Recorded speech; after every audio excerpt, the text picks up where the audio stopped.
Hola a todos, un saludo muy especial a todos nuestros oyentes de Generación Empresa, el programa de la Facultad de Ciencias Empresariales, transmitido por www.uniminutoradio.com.co, por nuestras redes sociales y por el dial 1430 AM, todos los lunes y los días viernes a las 4 de la tarde. Un saludo muy especial a todos esos fieles oyentes, a todas las personas que se reportan siempre con nosotros, que comentan nuestros programas, que nos mandan mucho ánimo para seguir haciendo cada día de una mejor manera esta bonita labor que tenemos en este momento encomendada. Luisa María, bienvenida al programa. Hola, profe. Un saludo muy especial para ti y para nuestros tres invitados. Agradecerles por compartir con nosotros este espacio tan chévere de Generación Empresa y esperamos que se encuentren muy bien todos nuestros oyentes junto a sus familias. Gracias, mi Luisa.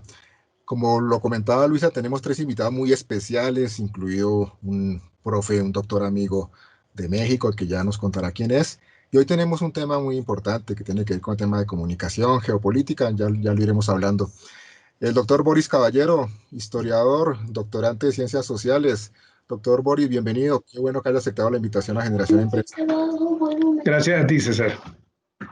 Tenemos también al doctor Jesús Sosa, doctor en Economía Política de la Benemérita Universidad Autónoma de Puebla, donde ya hemos tenido invitados en este programa, maestro en Desarrollo Económico, y nos está acompañando desde Puebla. Doctor Jesús, bienvenido. Muchísimas gracias, saludos a todos. Y está mi querido y apreciado profesor Josman Barbosa, amigazo, historiador de la Universidad Nacional, magíster en estudios latinoamericanos, doctor en Economía Política del Desarrollo y un gran profesor y maestro uniminuto. Mi doctor Josman, bienvenido a esta mesa de trabajo. Está sin audio.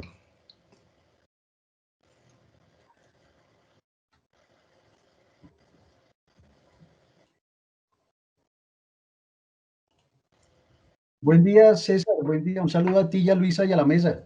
Gracias. Qué bueno, bienvenidos todos. Cuando abrimos este espacio para este programa, usted nos propusieron un tema que se llama clave geopolítica de los monopolios de la comunicación. ¿Qué es eso? Porque eso para nuestra comunidad académica, para nuestros muchachos puede sonar un poquito complejo. Clave geopolítica, estamos en un mundo geopolítico, estamos hablando de monopolios de la comunicación, pero si la comunicación no es manipulada ni monopolizada ni nada de eso, ¿cierto? ¿Será que sí? Maestro, doctor Boris, ¿cuál es la idea de ese tema que vamos a hablar hoy? Bueno, la idea del tema, como muy bien lo dice el título, es ver cuáles son las claves de ese proceso de monopolización a nivel geopolítico de la comunicación, ¿no?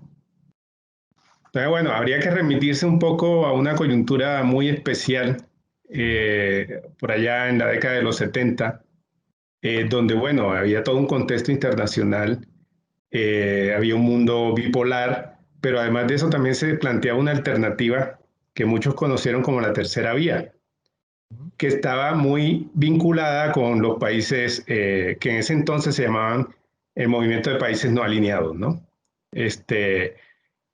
Y la propuesta que había en ese entonces ya se veían tendencias globalizadoras que por supuesto ya estaban establecidas con las grandes agencias de noticias, ¿no? Fran Press, AP, UPI, que manejaban y monopolizaban en buena medida la producción y la circulación de las noticias en este caso. ¿Ah? Y todo este movimiento de los países no alineados buscaba que ese monopolio de las comunicaciones se parara y más bien se viera la comunicación como un escenario donde todos los pueblos y todas las naciones podían participar independientemente del poder económico que tuvieran.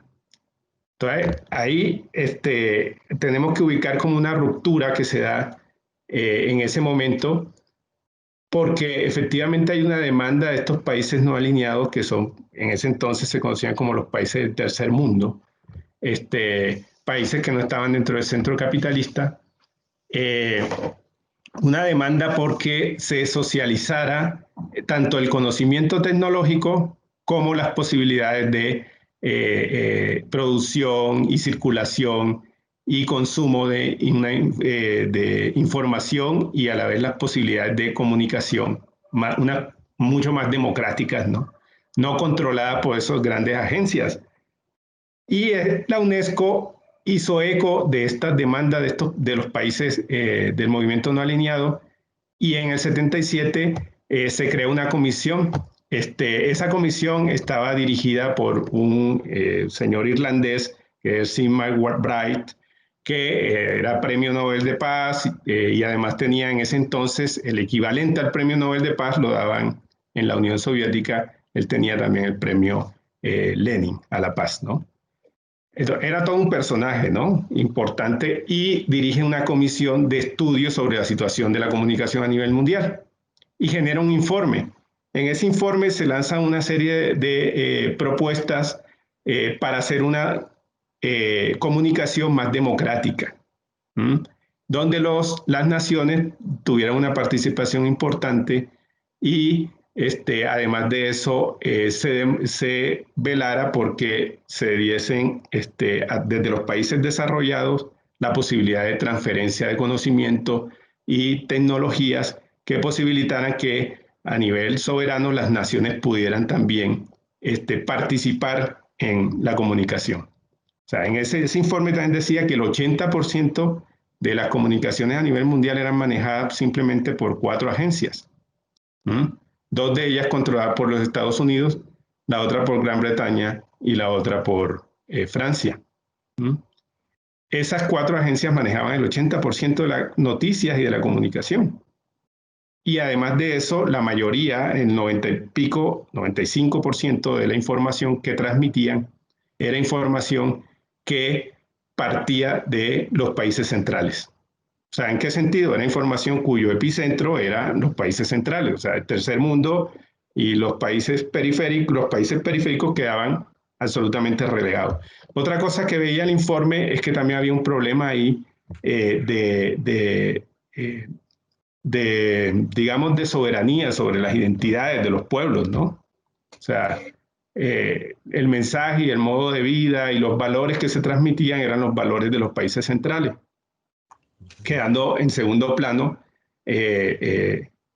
digamos, las expresiones culturales y las expresiones de conocimiento y las noticias de los países periféricos, ¿no?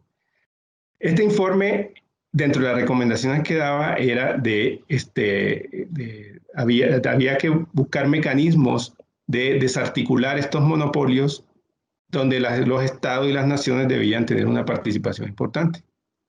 Esto generó una reacción bastante virulenta de los Estados Unidos especialmente, y de esas grandes agencias noticiosas y de periódicos como el Miami Herald, que se organizaron a su vez en una gran entidad también que agremió a todos estos medios en la World Press Freedom Committee, WPFC, que terminó siendo la vocera de los intereses de los grandes medios de comunicación, y generaron un evento alterno en el 81. Y la reacción fue fuerte de los Estados Unidos, tanto que amenazaba de desarticular a la UNESCO. Y efectivamente sucede. En el 83, Estados Unidos anuncia su salida de la UNESCO y lo termina materializando en el 85. Y en el 86 lo hace el Reino Unido. Esto genera una crisis en la UNESCO, y efectivamente lo que se logra es que en el 87 el director de la UNESCO, que había Amadou, que había impulsado este proceso, termina siendo sacado de la UNESCO y reemplazado por otra dirección en la UNESCO, que asume un discurso muy afín a esto este discurso de la libertad de comunicaciones, donde se desconoce absolutamente lo que sí reconocía la anterior administración y reconocía el informe de McBride, que es que hay una situación de desigualdad que amerita acciones que igualen las partes para que efectivamente haya una comunicación democrática y no controlada por centros de poder. Muy bien. Ahí Entonces, la tendencia ahí es importante ver, es una clave, ¿no? Una clave para entender ese cambio que se da en un momento en que hubo la oportunidad de efectivamente hacer que el juego de la comunicación fuera mucho más democrático y mucho más justo, ¿no? Y lo que terminó imperando fue la tendencia a la monopolización. Muy bien, ya el profe Boris nos da una muy interesante introducción sobre el tema para ubicarnos en lo que estamos charlando. Profe Jesús, usted de México, ¿qué visión tiene sobre esos monopolios de la comunicación desde el punto de vista geopolítico? ¿Cuál es la realidad que vivimos aquí en Latinoamérica?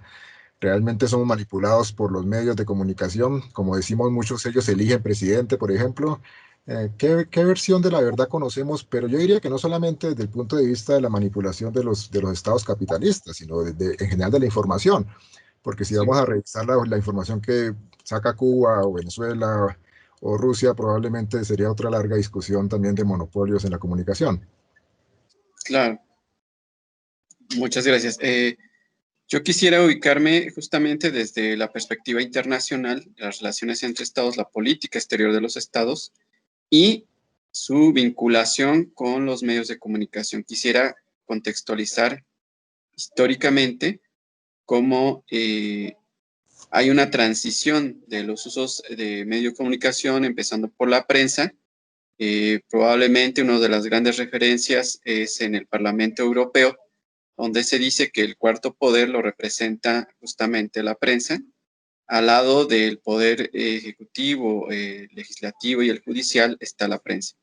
Menciono otro dato, así como para poner de perspectiva cómo hay un vínculo entre el poder político y posteriormente intrínseco también con el poder económico a lo largo de la historia, porque una de las luchas donde aparece de manera determinante la función de la comunicación es en la lucha interimperialista a finales del siglo XIX y principios del siglo XX, cuando se dan la Primera y la Segunda Guerra Mundial, se expone de manera importante el uso de la comunicación a la hora de manejar lo que más tarde se denominaría propaganda. Y el caso más emblemático quizás sea el de Goebbels, que todo el mundo conoce sobre la propaganda nazi, y cómo sirve para justificar la guerra, la expansión de Alemania, pero también por parte de los aliados. Y redirigiendo esta información en relación a tu pregunta, diría que en América Latina, efectivamente, en términos de política exterior, cada país va a manejar, según sea el caso, y los intereses particulares de política exterior, su información, ya sea esta provenga del Estado, haya ahí una, una alianza entre gobierno y prensa o, en su caso, en su defecto, una confrontación.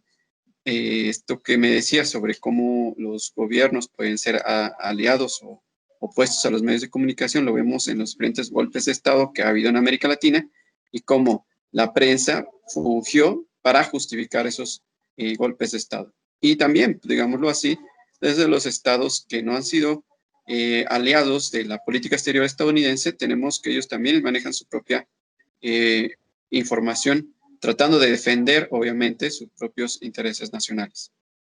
Qué interesante eso que toca el doctor Jesús cuando usted habla de la Primera y Segunda Guerra Mundial y por allá un ideólogo nazi comenzó a hablar del espacio vital, ¿cierto?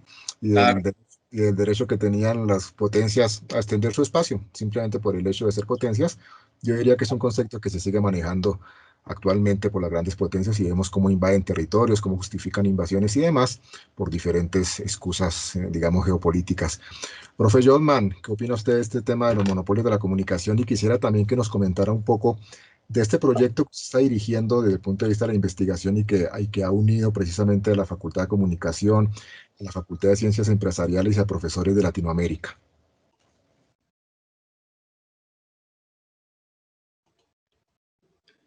Bueno, muchas gracias, César. Sí, efectivamente, retomando también los contenidos que nos han ofrecido Boris con este contexto del problema de la globalización, perdón, de los monopolios y de la geopolítica.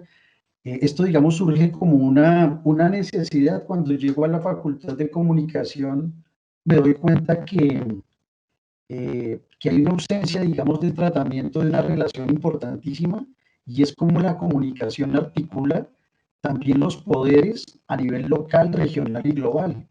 Esto es algo que le falta también madurar bastante a la región, digamos, para no mirarnos tanto el ombligo a sí mismos, no nos explicamos de nosotros mismos y tampoco todo es desde Estados Unidos, sino que hay una complejidad de acciones que están interpelando directamente siempre con nosotros, ¿no?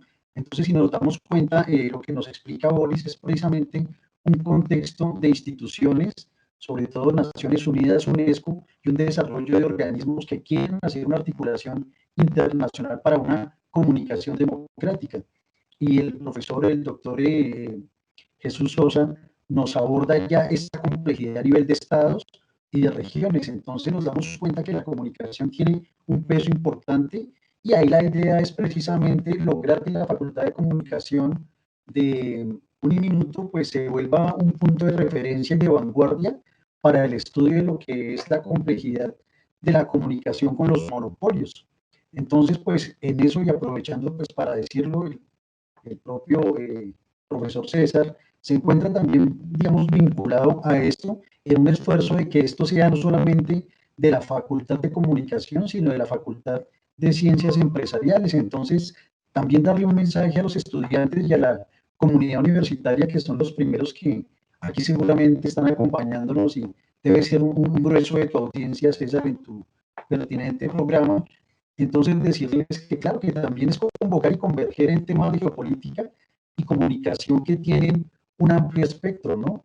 No se trata de que quepa todo, sino que es un lente que permite y es necesario tener presente, digamos, para hacer una comprensión global de la comunicación y para comprender desde dónde se determinan algunos hilos de la comunicación. Siempre estamos diciendo unos medios nos influencian, unos medios marcan una tendencia, pero solamente nos quedamos en la nación. Y resulta que las conexiones son más complejas, vienen desde Europa, vienen desde centros de pensamiento. Entonces, cuando nosotros proponemos hacer invitar a tu audiencia a una inmersión en el tema geopolítico y le ponemos claves, es porque claves son pistas, ¿no? Y las pistas, pues, es como decirle, mire, esto que usted recibe, esta información que usted está filtrando como oyente, como televidente, ahora como, no sé cómo se llamará ahora, bueno, digamos, consultando redes y frecuentando Internet, pues tiene unas influencias y unas lógicas que están, digamos, permeando tensiones, luchas y disputas.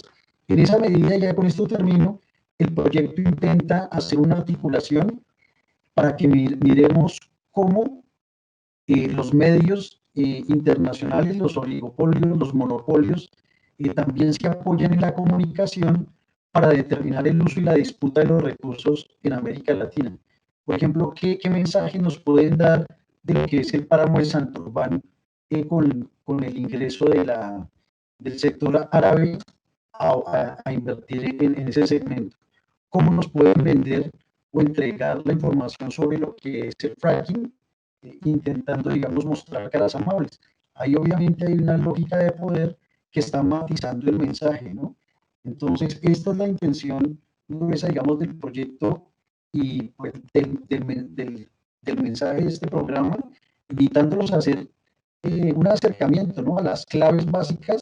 No se pueden tocar todas en este tiempo de las claves de geopolítica para entender los monopolios en la comunicación.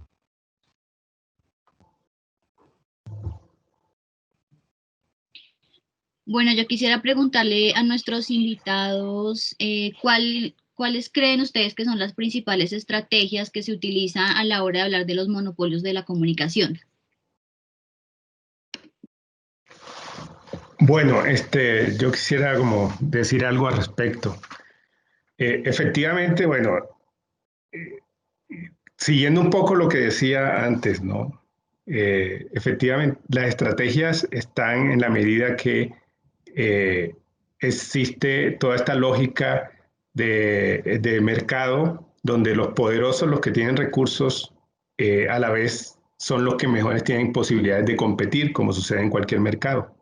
O sea, si no hay una fuerza más allá del mercado, política, en este caso del Estado, que trate de compensar esas desigualdades, pues quienes tienen más fuerza cada vez van a tener más fuerza y van a convertirse en un monopolio. Esa es la lógica del monopolio, ¿no?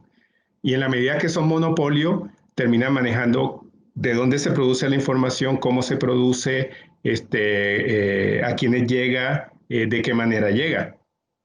Entonces, claro, por eso yo creo que esta demanda que existía, que surgió en esa década de los 70 sobre una mayor democratización de la comunicación, creo que sigue siendo vigente, a pesar de que es menos enunciada en este contexto, ¿no? Entonces, ¿cómo contrarrestar ese monopolio? Las cumbres mundiales sobre la sociedad de la información, que es esta nueva forma que comienza desde el nuevo milenio, impulsada por la ONU, en realidad termina desagremiando a las grandes empresas de la comunicación. Y cuando vemos toda esta revolución tecnológica, la revolución informática, lo que algunos llaman la cuarta revolución, termina siendo una revolución tecnológica que en su seno, en su núcleo, tiene como impulso la comunicación a través de, bueno, la revolución informática. Lo que termina pasando es que esa gran revolución informática que democratiza en buena medida el acceso a la información, termina también siendo controlada y monopolizada por los grandes emporios de la comunicación, esta vez con nuevas formas, ¿no? Ya no son las grandes agencias de prensa de los 70 y los 80, sino que ya tenemos a Google, tenemos a Facebook, tenemos a este tipo de grandes corporaciones de la comunicación, con unos contenidos absolutamente y con unas formas mucho más controladoras de las que existieron antes, ¿no? Con las redes sociales se abre todo un espectro nunca antes visto, donde no solamente controlan lo que informan, sino que controlan también los gustos de las personas. Y son capaces también, a partir de esos algoritmos complejos, medir cuáles son las tendencias y los gustos de las personas y a partir de ahí generar mercancías y productos, ¿no? En tiempo récord. Entonces, estamos en un momento donde esos grandes monopolios están manejando la privacidad de las personas y están a partir de esa privacidad generando patrones de consumo y acabando también con las posibilidades que tienen los individuos de ser soberanos sobre su desarrollo, ¿no? Y sobre cuáles son sus apetencias. Entonces, la comunicación se torna absolutamente manipulación. Manipulación para poder responder a las necesidades del mercado, ¿no? Las necesidades del individuo de conocer, de aprender, de poder tener posibilidades de información y cognitivas amplias, son dejadas en un segundo plano. Lo fundamental es el mercado. Es interesante eso que nos comenta el doctor Boris. Hay un documental recién fresquito en Netflix que habla sobre eso, sobre los algoritmos, sobre la manipulación de las redes sociales, sobre cómo realmente, inclusive los dueños de los grandes espacios de redes como Google, como Face y demás, ellos mismos recomiendan en ese documental a los padres de familia que no permitan, por ejemplo, que sus hijos creen perfiles desde muy pequeños y demás. Y es fácil verlo. Hoy en día uno da clic, por ejemplo, sobre un producto, sobre un servicio, y al momentico en otras páginas como Face y demás le están ofreciendo productos similares a los que usted dio clic en una búsqueda, por ejemplo, en Google. Bien interesante el tema. Mi doctor Jesús, esa manipulación de los medios tiene que ver con el hecho de que una misma noticia se vea tan diferente según el medio en el que la exprese. Tiene que ver con esas fake news que increíblemente invaden las redes sociales.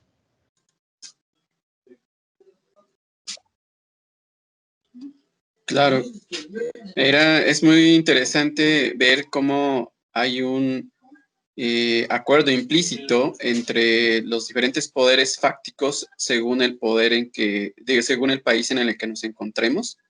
El caso que cito así como bastante incisivo, podríamos mencionarlo en las experiencias que uno ha visto en los últimos años de las denominadas primaveras árabes, donde la información era manejada en un primer momento por los estados, pero cuando empieza a manejarse desde el exterior por los intereses de estados externos, empieza a configurar otra forma de pensar y otra forma de actuar de la población en general.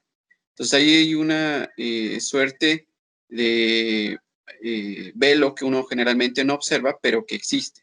Quisiera enfatizar esa parte desde la parte geopolítica, porque en el caso particular de los Estados Unidos hay un acuerdo ya desde posterior a la Segunda Guerra Mundial, la operación que dirige la CIA, la operación denominada Sinsonti o Mockingbird, que es esta ave que puede imitar la voz o el canto de otras aves, para que junto con las principales agencias noticiosas de los Estados Unidos, la televisión y el radio, pudieran configurar toda una contraofensiva, ellos le denominan así, una guerra contra el comunismo, y a su vez, en las radiodifusoras aliadas, poder utilizar todo este tipo de mecanismo para poder ubicar el mensaje afín a los intereses estadounidenses.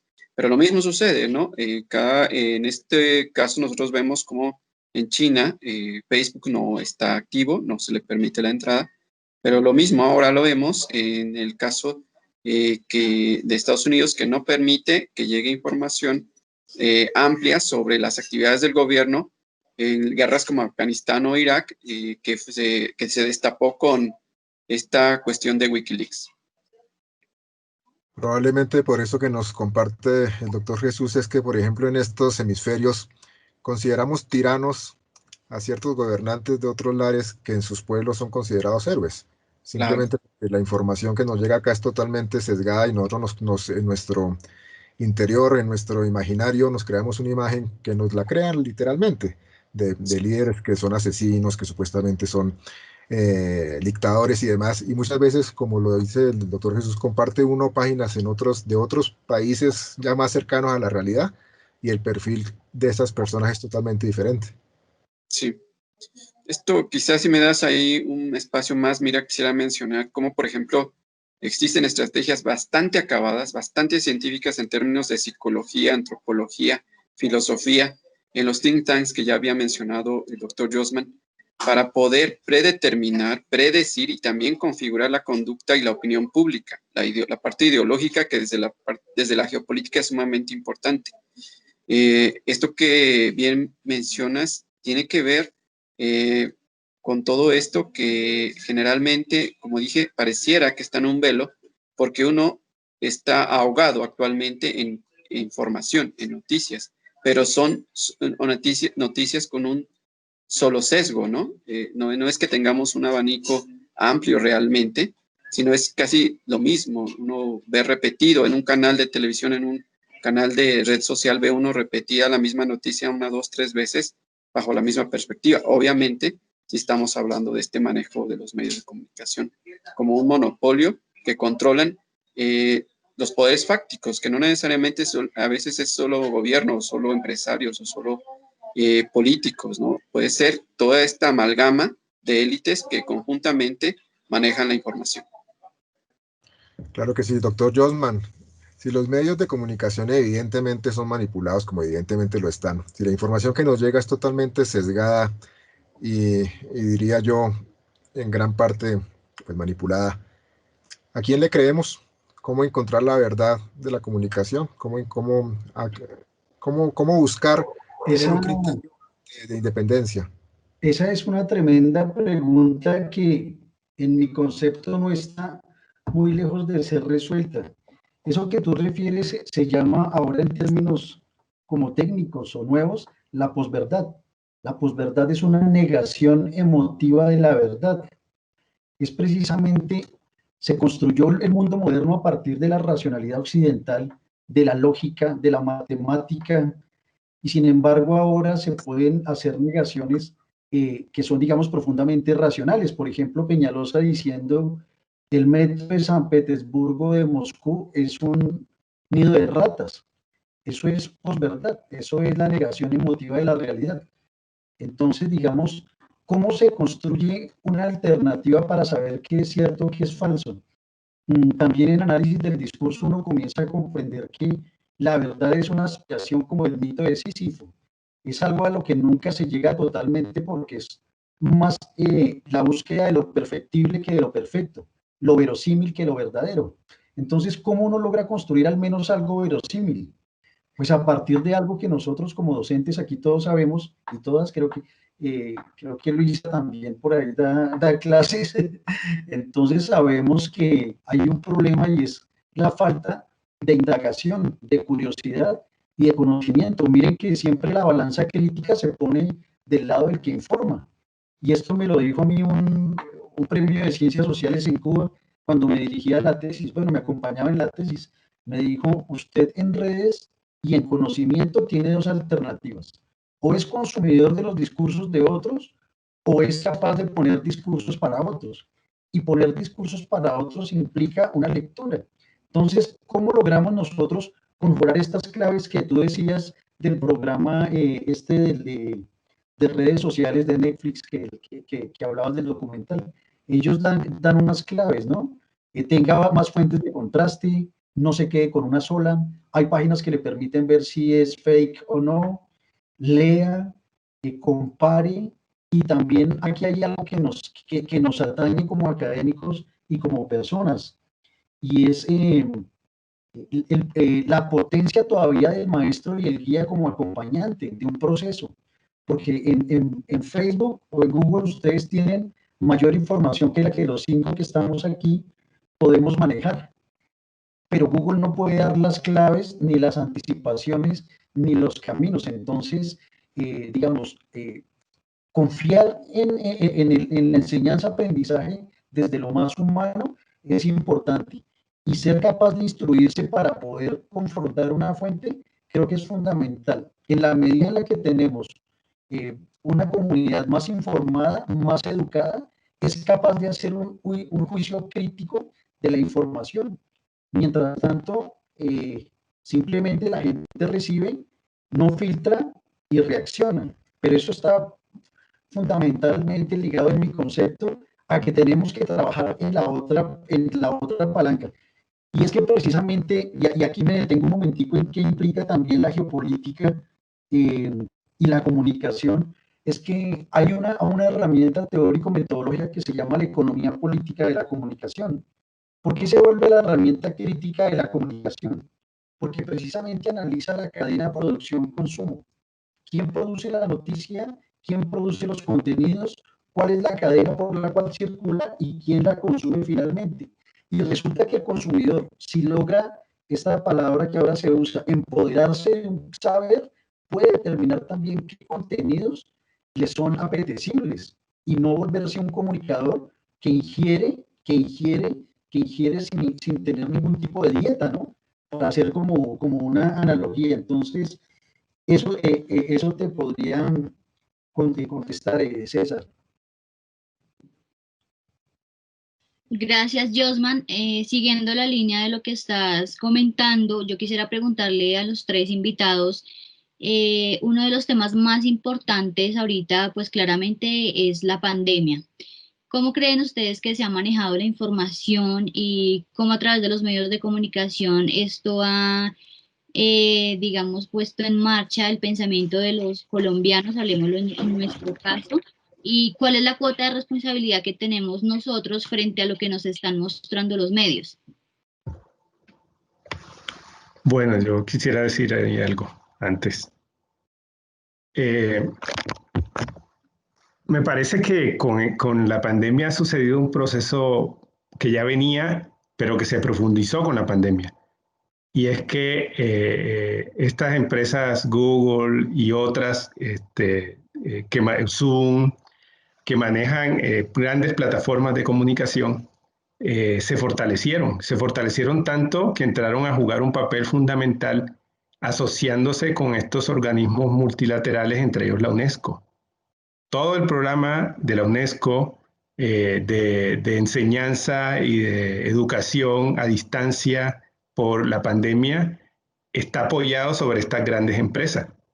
Incluso la reunión de la directora actual de la UNESCO, donde lanzó este gran programa sobre cómo afrontar la pandemia, un programa educativo estaban esas grandes corporaciones ahí presentes y están llevando esos programas asociados con los estados nacionales y con la venia de la UNESCO a África, a Asia y a estos países, ¿no? Aquí en México, por ejemplo, está este programa de Aprende en Casa y es un programa que es, en última, un reflejo de una iniciativa de la UNESCO, o sea, que también se llama así. O sea, termina siendo una replicación de eso. Y todas las plataformas que se manejan escolares son Google, aquí en México.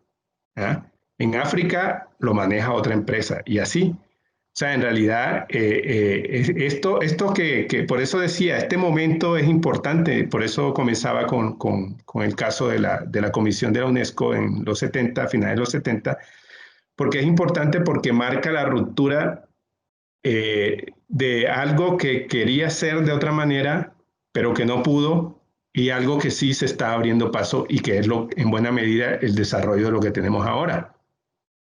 Lo que ha sucedido con la pandemia es que esta tendencia de monopolización de la comunicación se ha profundizado en vez de aminorarse y que otras tendencias se dieran.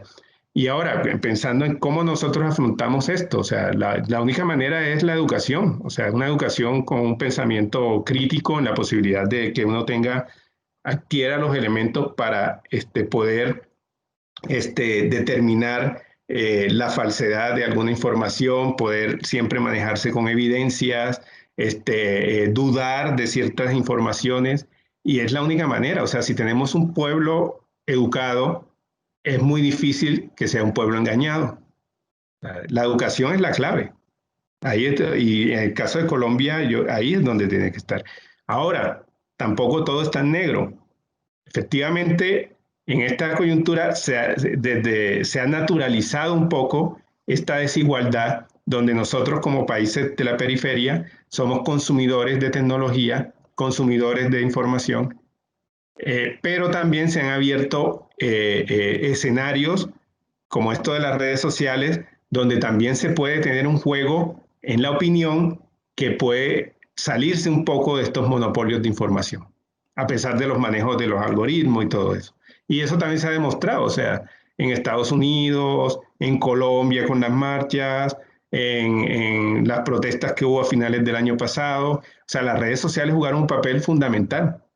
Y este monopolio que tenían los grandes canales aquí en México, Televisa, en Colombia, RCN, Caracol, se ha visto seriamente fracturado con las redes sociales. O sea, la gente también ha buscado alternativas, ¿no?, de comunicación propias en ese gran monopolio, esa gran bolsa que es Facebook, Twitter, y esto se abren también caminos donde la gente puede jugar cierto juego autónomo, pero eso también depende de la conformación y de la formación de nosotros como ciudadanos y como pueblos, ¿no?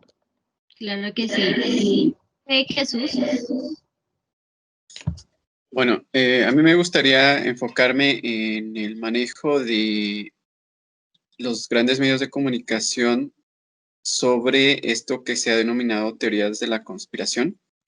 Ha sido bastante interesante cómo esto ha provocado bastantes choques en países de los denominados desarrollados, ricos, centros. El caso más emblemático pudiese ser el caso de Estados Unidos, porque los medios de comunicación, pero especialmente los medios electrónicos, se les ha reprochado que no han detenido, no han filtrado todo lo que tiene que ver con fake news y que ha dado pie a enardecimiento de posiciones fascistoides, fascistas, racistas, etc. Todo esto vinculado con todo un sustrato de teorías de la conspiración y que hasta ahora no ha sido pues lo suficientemente controlado, regulado. Al respecto podría decir que la única por ahora opción viable de manera ya personal, particular, de nosotros sería ser conscientes de que esto está sucediendo, ¿no? Y que suele pasar que uno va a encontrar en la red, obviamente, información veraz, pero también puede uno encontrar información no tanto. Uno de los últimos emblemas que ha aparecido no es que solo la información es poder, sino que también la desinformación es poder. Eso es bien interesante porque uno pues manejaba este emblema anteriormente donde decía, bueno, los países más informados, las sociedades más informadas son las más poderosas. Pueden actuar con mucho mayor eficacia sobre los problemas que enfrenten, pueden construir un futuro mejor. Pero si ahora lo que tenemos no es tanto una información veraz, sino la cantidad exorbitante de desinformación, nos enfrentamos a otro nuevo reto, ¿no? Entonces, ahí lo que quedaría es ser conscientes de lo que estamos enfrentando, de lo que estamos viviendo, qué son las nuevas formas de comunicación, las redes sociales, cuál sería su objetivo, qué estarían buscando y a quién beneficia. A nivel de política exterior de los países, es interesante ver cómo se maneja dependiendo de dónde nos situemos la información según los intereses de cada estado. Y entonces me parece que al hacer nosotros conscientes de qué se estaría buscando, por ejemplo, con la exaltación de posiciones fascistas o bélicas, creo que ahí estaríamos nosotros encontrando, ahora sí que claves para poder entender la realidad y también situarnos y actuar en consecuencia. Entonces, sería un llamado a la conciencia. Ahí estaría, digamos, un punto clave, ser conscientes de lo que sucede y cómo funcionan las redes sociales, conocerlas, como decía el doctor Boris, ¿no? Eso sería.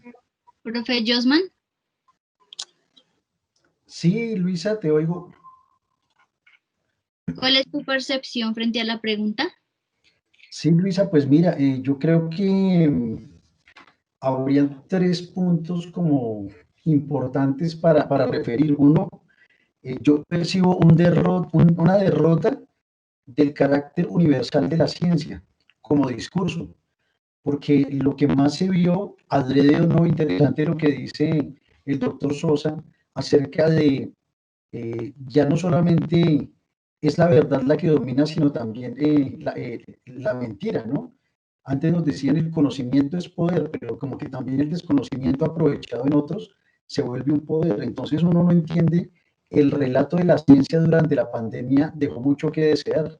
No tener un único criterio, por ejemplo, desde la Organización Mundial de la Salud, no tener un único criterio a veces por regiones, sino que se volvió la ambivalencia que expresaba intereses económicos, ¿no? Si los laboratorios están coludidos, por ejemplo, con Microsoft a través de Bill Gates, o por ejemplo, Elon Musk hace unas máquinas para el desarrollo de las vacunas o de los tratamientos del COVID, la relación ciencia-salud se ven sesgadas. Ya no es importante un lenguaje transparente para expresarle a la gente lo que se necesita, sino que el criterio de careta sí, careta no, distancia 2 metros, un contagiado 8 metros, se vuelve primero una experiencia de la ciencia, obviamente en algo que en apariencia es novedoso, pero también una falta de criterio que deja también esta como percepción emotiva de la verdad que hablaba hace un rato. De hecho, nosotros como Red de Geopolítica y Comunicación hicimos un evento el 4 de mayo que se tituló Infodemia, para hablar precisamente de este problema, Luisa y César, que implicaba la pandemia de mala información. De hecho, la Organización Mundial de la Salud la tituló así: estamos ante una infodemia, una pandemia informativa en la que no hubo un criterio científico universal. Entonces yo creo que es el primer lastimado. Segundo, que se nota que eso que la lastima es su relación con los monopolios. Inevitablemente ya se ven, por ejemplo, con las vacunas, cómo se desacreditó la vacuna rusa, cómo la vacuna rusa es la única que ha tenido un posicionamiento, cómo los laboratorios ingleses y estadounidenses han tenido que suspender sus vacunaciones, y esto está ligado a este andamiaje en donde la salud es lo último, ¿no? Y lo primero es el negocio. Y segundo y tercero, ya con esto termino, pues ahí está la responsabilidad de las facultades de ciencias de la comunicación de Colombia, y pues para nosotros como universidad de posicionarnos como un filtro a estas informaciones que vienen desde afuera, ¿no?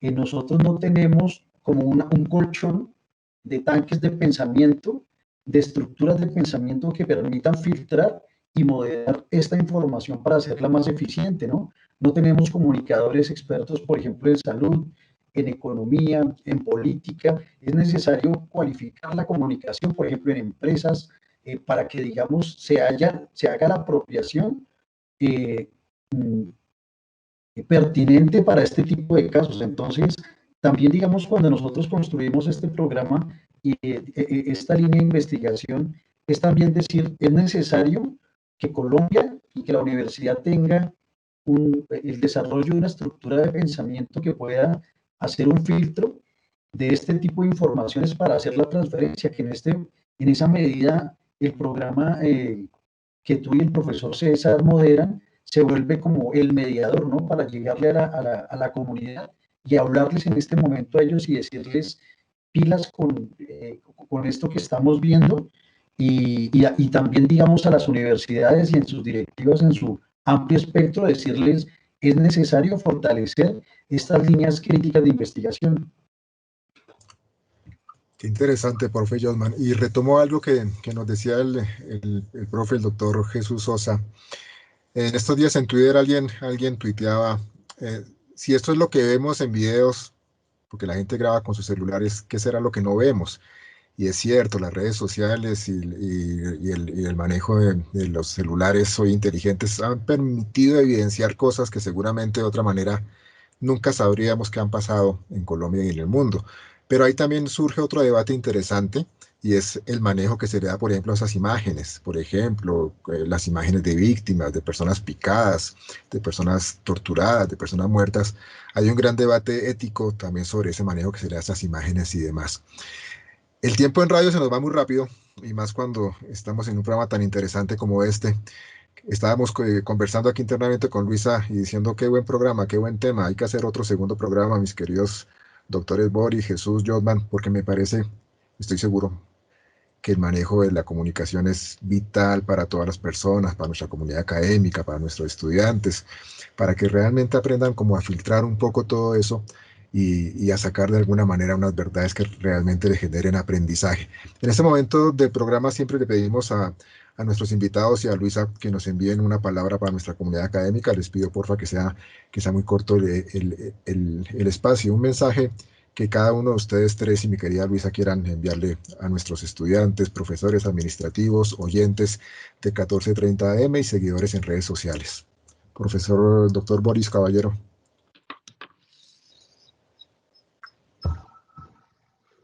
Bueno,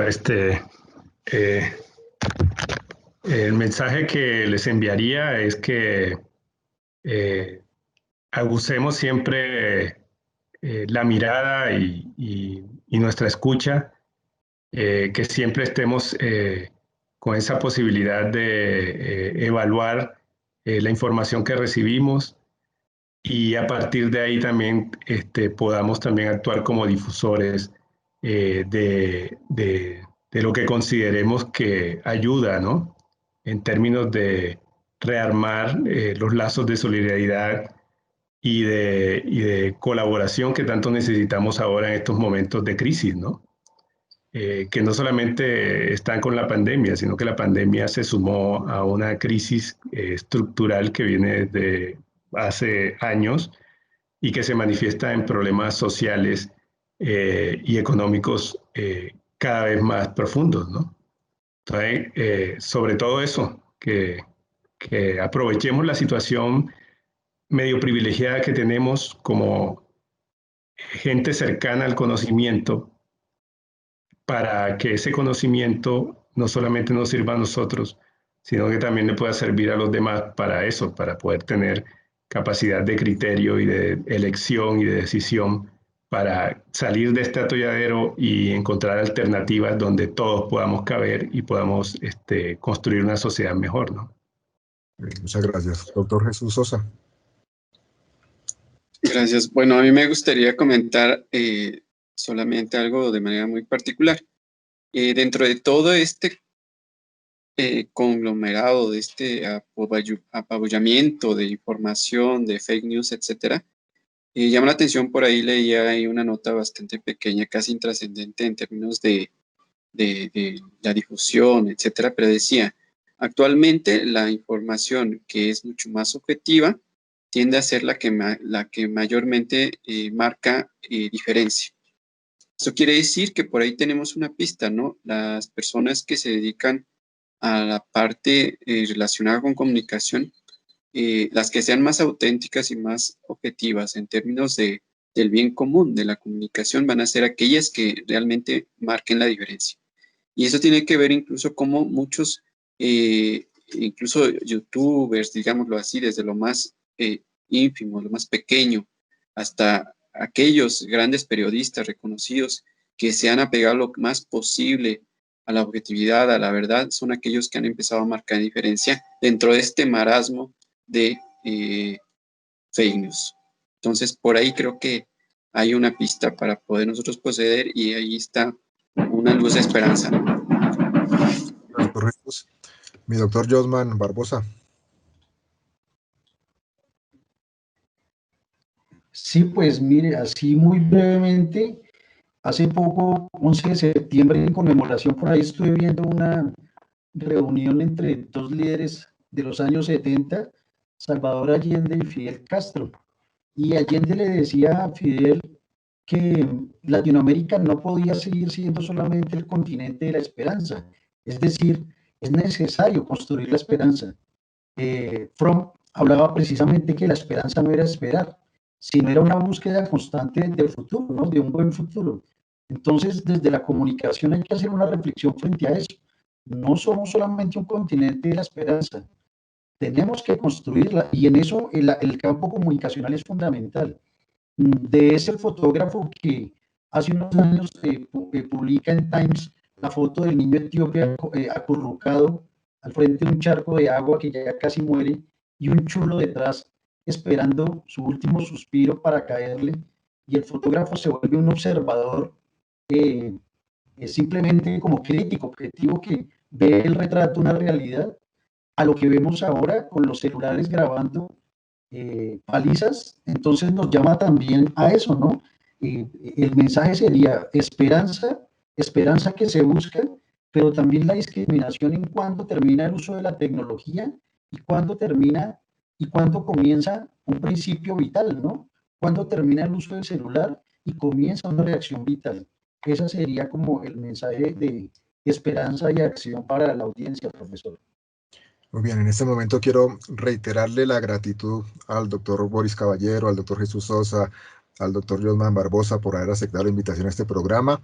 Un saludo muy especial de nuevo a todos nuestros oyentes, a toda nuestra comunidad académica, administrativos, profesores, estudiantes, oyentes del 1430 AM de Uniminuto Radio, de www.uniminutoradio.com.co, de nuestras redes sociales.